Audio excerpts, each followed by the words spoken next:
on autism. Dr. Carson, you just heard his medical take. He's an okay doctor.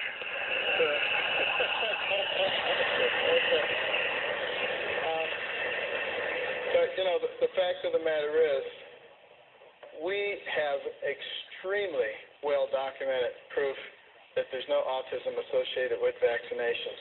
But it is true that we are probably giving way too many in too short a period of time.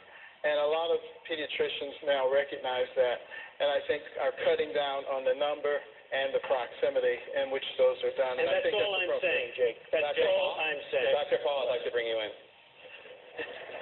A second opinion? One of the greatest medical discoveries of all time were the vaccines, particularly for smallpox. And if you want to read a story, it's called The Speckled Monster. It's an amazing story. It was all done voluntarily, but people came in by the droves. George Washington wouldn't let his wife visit until she got vaccinated. So I'm all for vaccines, but I'm also for freedom.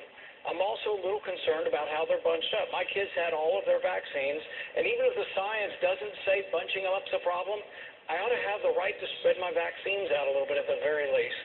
All right, thank you so much. Coming up, Jake. I'm sorry, Governor Huckabee, please.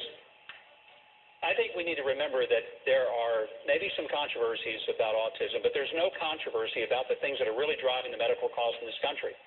And I would really believe that the next president ought to declare a war on cancer, heart disease, diabetes, and Alzheimer's, because those are the four things that are causing the greatest level of cost. John Kennedy said we'll go to the moon in a decade and bring a man back, and we did it. I grew up in the 50s. I remember the polio vaccine.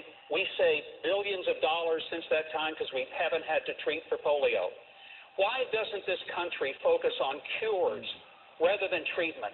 Why don't we put a definitive focus scientifically on finding the cure for cancer, for heart disease, for diabetes, and for Alzheimer's, a disease alone that will cost us $1.1 trillion by the year 2050. Thank you, Governor. We change the economy and the country. We have to take another quick break. Coming up, Ronald Reagan looming large.